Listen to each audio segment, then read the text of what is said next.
Bienvenue sur Correspa, le podcast pour les entrepreneurs du fitness. Je suis Guillaume Legrand, fondateur de Correspa, et ici on parle business, franchise, rentabilité, stratégie et mindset pour aider les coachs et les entrepreneurs à ouvrir et développer un club de sport performant.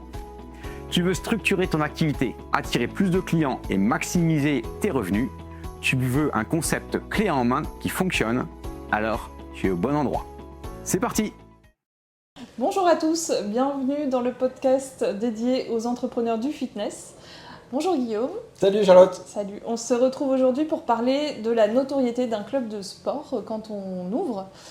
Comment se faire connaître, c'est un peu un élément clé. En plus, moi je suis chargée de la communication, donc c'est un sujet qui me parle particulièrement. On va confronter un petit peu nos expériences, nos points de vue sur le sujet. Yes, battle aujourd'hui. Voilà, battle, pour voir au final d'avoir un package qui te garantisse une ouverture réussie. Déjà, c'est quoi une ouverture réussie et comment gagner un max de clients dès le premier jour de l'ouverture. Donc, je te pose la question et puis moi, je me permettrai éventuellement de compléter avec mes petites expériences. Pour toi, c'est quoi la première chose à faire quand on ouvre un club? La première action de com que tu ferais? Alors, première com, ouvrir le club, pour moi, c'est quand les premiers clients entrent. Et naturellement, là, on est en train de parler des 3 mois avant. Ouais. Et j'allais même dire, prendre même de l'avance. Donc, il faut redonner le cadre. Le timing, ok. Tout l'aspect administratif est fait, on a signé le contrat de franchise, ça veut dire qu'on a le lieu, ouais. On sait qu'on l'a à partir de lundi. Et on a les travaux qui commencent. Là, on sait déjà, dans notre projet, dans notre planning, quelle sera la date d'ouverture. Ok. Et donc, pour donner un ordre, la date d'ouverture, moi, je programme déjà l'inauguration. D'accord. Donc, ça veut dire qu'on a un timing, globalement de 3 mois, 1 mois et demi pour les travaux, 1 mois et demi pour tout le reste, mais on ne va pas rentrer dans le détail aujourd'hui, mais ça va se jouer à cet endroit-là. Ok. Et il y a déjà pour moi la date d'inauguration. Donc, okay. L'inauguration, c'est intéressant parce que ça va déjà être un événement. Donc, pour moi, ça peut être aussi de l'événement. Ok, t'invites qui alors à l'inauguration? Bonne question. Souvent, je propose, en fait, je ne vais pas dire qu'on triche, mais vu que l'objectif, c'est de gagner en notoriété et en visibilité, on sait très bien que tout le monde n'est pas forcément là le vendredi à 18h ou un truc comme ça. Donc, on va toucher déjà nos propres entre guillemets, clients qui seront déjà là, parce qu'on va en parler après, mais on va déjà trouver des solutions pour avoir des leads et des premières personnes. Souvent, il y a amis, famille, c'est tout bête, mais amis, famille qui eux-mêmes vont en discuter. Ouais. Si tu fais partie d'une zone d'action, il va y avoir tous les commerçants qui sont à côté. On va regarder aussi la presse. On va regarder au niveau des politiques, les lieux, etc. Bien sûr, les salariés, ceux qui travaillent. Donc, entre guillemets, moi, je propose souvent d'en faire une officielle où il y a plus de monde. C'est vraiment celle qui est définie dans les 10 jours après l'ouverture. Et c'est celle qui est la plus représentative. Par contre, c'est intéressant de faire, moi j'en bloque une deuxième aussi, qui est plutôt sous forme d'afterwork, dédié que aux professionnels qui habitent pas très très loin. Et c'est aussi intéressant d'en faire une troisième avec déjà les clients et prospects pour vraiment les mettre en valeur et prendre ce prétexte-là pour faire venir d'autres personnes. Créer tout de suite un esprit de s'attacher à Correspa. Moi aussi, dans les inaugurations, je vois aussi l'aspect invitation. Il y a, peu importe, à la limite, le nombre de personnes que tu auras le jour J, la diffusion de cette invitation, le volume que tu vas envoyer, c'est déjà une publicité en fait. Donc c'est hyper important. Et même si les gens ne viennent pas, ils ont eu l'info et en plus ils ont une info sympa. Donc c'est un premier pas. Ok, canon, première chose. Et la force que tu dis, tu marques un point de plus là, mais attends, je veux gagner un demi-point, c'est que dans ce que tu dis, je pense que la force de la franchise, c'est justement qu'il y a le réseau et le porteur du projet. Donc tout ce que tu viens de dire, on se partage bien sûr le boulot. C'est pas qu'il est fait doublement, mais n'empêche qu'il est fait doublement à des niveaux différents. Okay. Qu'est-ce que tu veux dire? Regarde, là, on est en train d'ouvrir à Villeneuve-d'Ascq. Naturellement, nous, au niveau du réseau, on a déjà fait des actions. Ouais. Et celui de Villeneuve-d'Ascq va lui-même faire des actions. Et donc ça, c'est hyper intéressant de séparer la com du réseau et la com locale. Okay. Et donc, alors dedans, il y en a plusieurs. On a parlé de la presse, communiqué de presse. Donc ça, c'est ce que nous on fait. Est-ce que lui, il va le faire ou pas? On laisse à disposition, on fait, etc. Je vais parler aussi, il y a des choses, mais toutes bêtes. Quand tu commences le premier jour et tu vas faire des travaux, est-ce que tu mets tes flyers à disposition? Est-ce que ta porte est ouverte pour les badauds qui vont passer et se rentrer? Avant l'ouverture? Tu veux dire pendant les travaux? Carrément. Okay. Carrément. Toi, tu ouvres ta porte avant. Okay. Carrément. Est-ce qu'on met ouvrir la porte? Tu vois, quand on a ouvert il y a 6 mois là, à Bouvines, Ouais. et ben on avait mis, t'étais à côté, je t'ai Ah, passé. moi, je suis juste à On côté, avait ouais, mis mais- une bâche personnalisable, Ouais, tout à on a fait. mis le stand manche debout avec les plaquettes et la porte qui est ouverte. Donc c'est tout Ok. bête, mais ça donne C'est déjà. pas terminé, mais on peut déjà entrer. Ah, ça n'avait même pas commencé. Elle était trop- Donc, C'est quand voilà. En tous les cas, Ok. on va pas faire rentrer à l'intérieur, faire visite de club, non, non, mais au moins tous les badauds, tiens, c'est quoi que tu as prévu, etc. Dès qu'on est dispo et qu'on peut, ça permet d'avoir du contact et de récupérer des coordonnées. Ouais. Et donc ça commence déjà par ça. Ok. Donc tu bénéficies du trafic qui passe devant ton local Trafic naturel. les 3 mois en ouverture, tu les loupes pas, déjà tu leur parles un petit peu. Ok, canon. Un petit peu ou beaucoup. Ou beaucoup. Il y Alors en c'est a- ça et qui puis est il y a des chaud, hein, il y curieux, a c'est ça tellement de choses à faire. Ou même les commerçants qui sont juste à côté. La Ouais. première chose que tu fais, c'est que tu vas prendre un café avec les commerçants qui sont à côté. Ok. Et donc rien que ça, ça va apporter normalement de la curiosité. Donc pour moi, ça c'est un des premiers leviers. Ok, donc pour l'instant on parle vraiment réseau humain finalement. On n'est pas sur des outils de communication. Je suis digital, je suis un geek, mais Ouais. il y a des choses Beaucoup avant ça. d'humains en priorité. Ok, l'aspect humain c'est ok pour toi. On a mis nos On points. va dire oui maintenant. Allez, on verra, peut-être on va en retrouver d'autres. Après, concrètement, il y a d'autres outils. Tu conseilles quoi? Là, tu me parlais un petit peu de bâche, de PLV, etc. Oui, alors je sépare les outils que le réseau propose pour faire de la com. On peut parler du pack communication qui existe chez notre fournisseur et qu'on a personnalisé.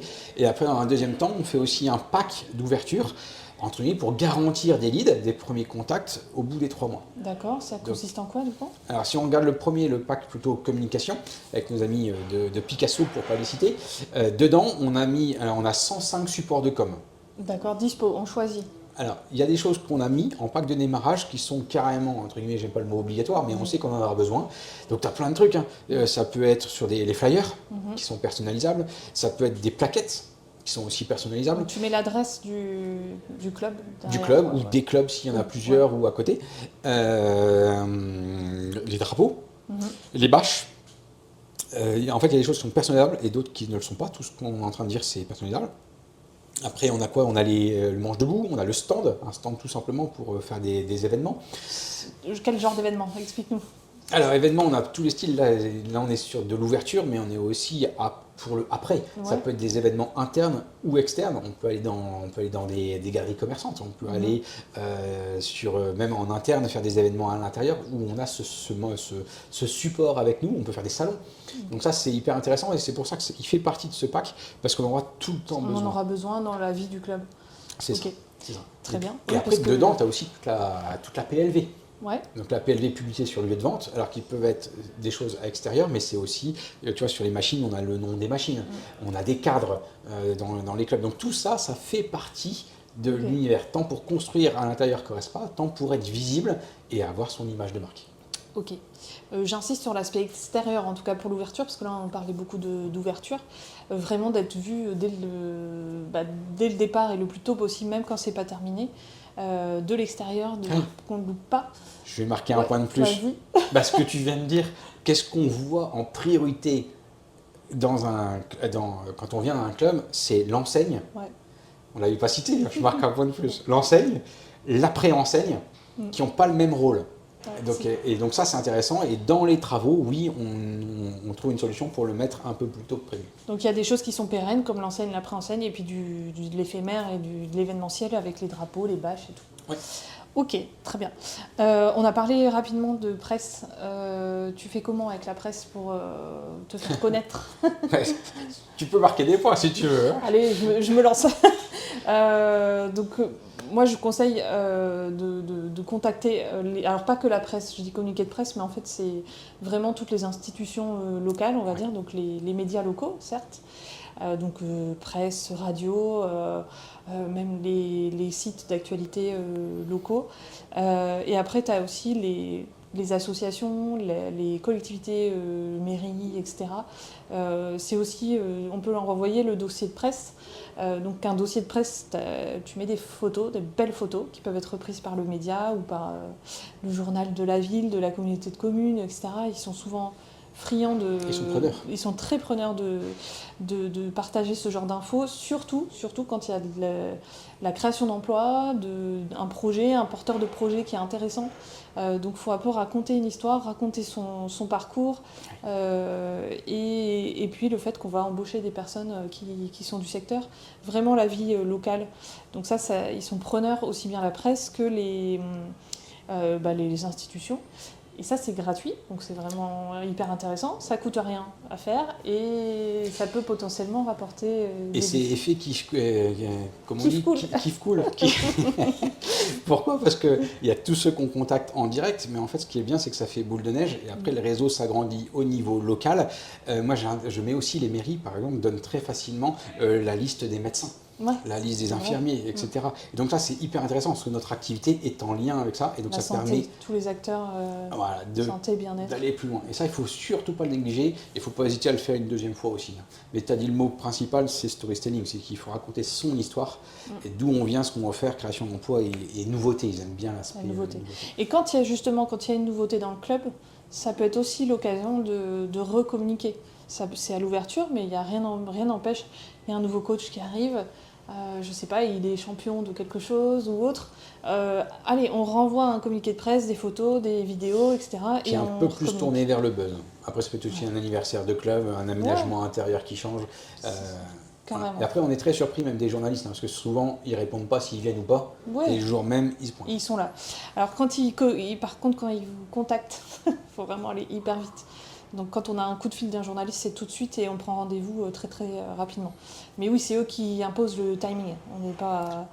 Une fois que c'est lancé... et se répéter. Ouais. Vision, mission, valeur. Ouais. Autrement, ils vont aller chercher du buzz qu'on n'a pas forcément dit, autant leur dire ce qu'il faut écrire. Ouais.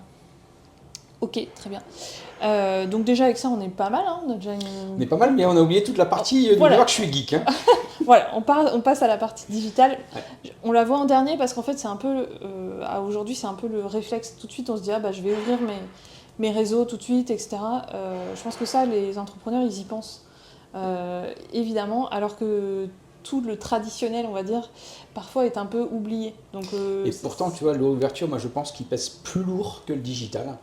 Par contre, après, une fois que c'est ouvert, la routine du digital, maintenant, est plutôt à 60%, 40%. Okay. Mais le alors, début, dans le c'est digital, on met quoi, du coup ? Il y a beaucoup de choses. Encore une fois, il y a ce qui est fait à l'ouverture. Et après, il y a des choses qui vont être les mêmes et qui vont évoluer. Naturellement, on va parler de ads. Ouais. Ads Meta, Ads Google. Sur des ouvertures, on est plutôt sur du Meta en priorité. Google va plutôt être la notoriété et après du contact. Mais je rappelle juste pour ceux qui connaissent. Enfin, Meta, c'est Instagram et Facebook, quoi. Instagram, Facebook pour trouver du client en direct, alors que Google, on va être sur des annonces. Alors c'est peut-être plus qualitatif parce que les personnes vont taper votre nom pour vous trouver en recherche. Mais par contre, si on regarde l'ensemble des coûts, l'objectif c'est quand même d'avoir des leads qualifiés qui viennent signer. Donc pour l'ouverture, on privilégie plus du ads. Meta. Et donc ça, c'est intéressant. Donc ça, derrière, il y a tout un travail. Il y a quelle campagne on fait, il y a la programmation, il y a l'ouverture des campagnes, quelle photo, quelle vidéo. Voilà, bon, c'est pas que dire ads comme ça. Et ces outils-là marchent très très bien s'il y a toute une trame qui est mise avant. Ce n'est pas uniquement du ads qui va changer. C'est je ne vais pas rentrer dans le détail, mais la réactivité quand on va être appelé, etc. Et même en amont, la page notamment sur internet quand on ouvre. Donc nous, dès qu'on ouvre, on ouvre la page du club. Cette page club, elle doit être bien référencée, SEO, elle doit avoir des photos, vidéos, etc. Donc là, c'est vraiment un travail, tout à l'heure on dirait travail de réseau et travail du porteur du projet. C'est vraiment main dans la main. Parce que là, c'est pas lui qui fait sa page club. C'est toi. Hein. Bah ouais. Et derrière, par contre, c'est la partie vraiment des photos, vidéos. C'est bien lui qui va aller les shooter par un pro, etc. Et alors au début, il n'y a pas de machine, mais on va raconter l'histoire petit à petit. Donc ça en fait partie. C'est vraiment pas à négliger. On peut mettre un article en ligne aussi au niveau du site internet. On va mettre les formulaires sur le site pour être contacté directement. Et donc ça c'est top parce qu'on peut chiffrer le nombre de personnes qui prend vraiment contact en disant je suis intéressé et je veux ouvrir. Le principal de tout ce qu'on est en train de raconter, c'est ça. C'est garantir de l'acquisition de leads dès qu'on ouvre. Okay. Donc ça, sur la partie italienne, il ne faut pas oublier notre ami Google My Business. La page Google Maps, quoi, en gros. Voilà, ça, en plus ça coûte zéro. Ça coûte zéro. Il faut que ce soit bien fait. Il faut que ça soit bien fait, il faut qu'il y ait des avis. Le plus important, c'est les avis. Et au tout début, l'objectif, c'est pas de tricher, Non, mais votre maman, votre chien, votre chat, c'est preneur. Bah, alors, faut vraiment être honnête, mais ouais, les premiers clients, et même, de toute façon, dans toute la vie du club, vraiment inciter à mettre des avis. Plus on met d'avis et plus on ressort bien. Donc, inviter les clients, il y en a plein qui sont ravis et qui demandent mais ils n'y pensent pas. Donc, faut mettre, inciter à déposer un avis. Donc, la page Google, ok. N'hésite pas à m'aider. Hein. Alors, moi, j'allais te parler d'influence. Pour l'instant, on active peu ce levier-là.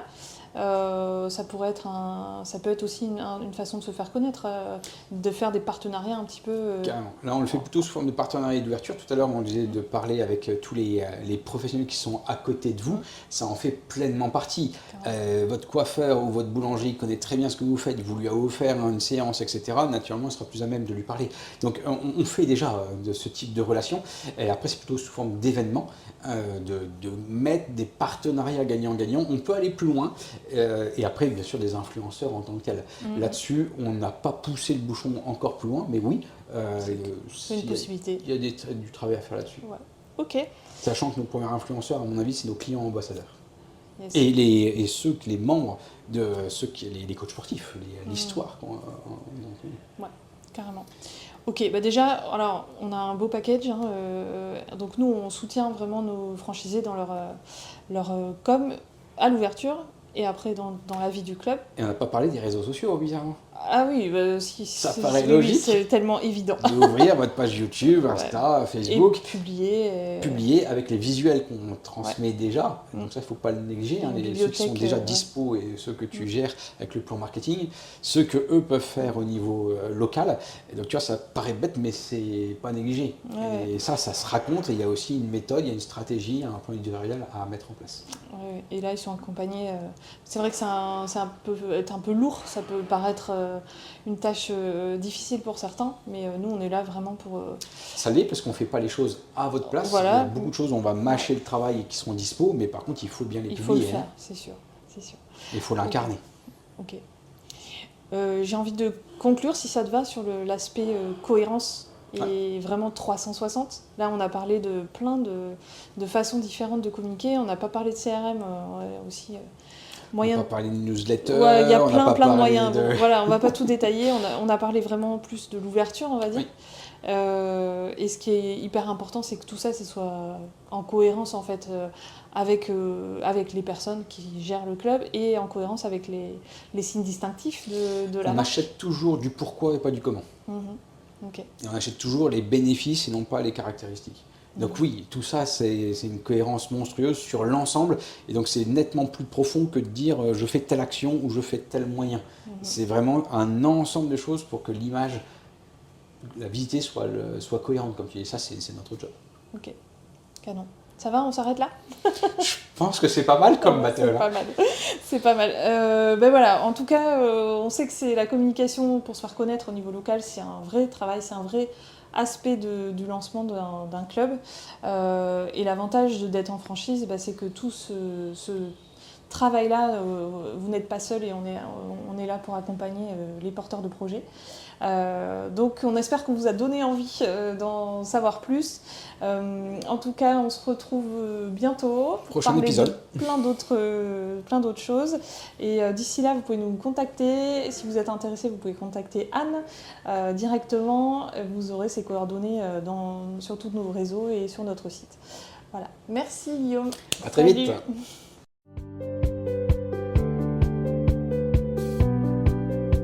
Corespa, c'est bien plus qu'un club de sport. C'est une opportunité pour réussir dans le secteur en tant qu'entrepreneur. Tu veux lancer ton propre club sans partir de zéro? Tu veux un modèle éprouvé et un accompagnement pour réussir? Alors réserve un rendez-vous en visio sur mon agenda en ligne et parlons de ton projet. À très vite pour un nouvel épisode et d'ici là, passe à l'action!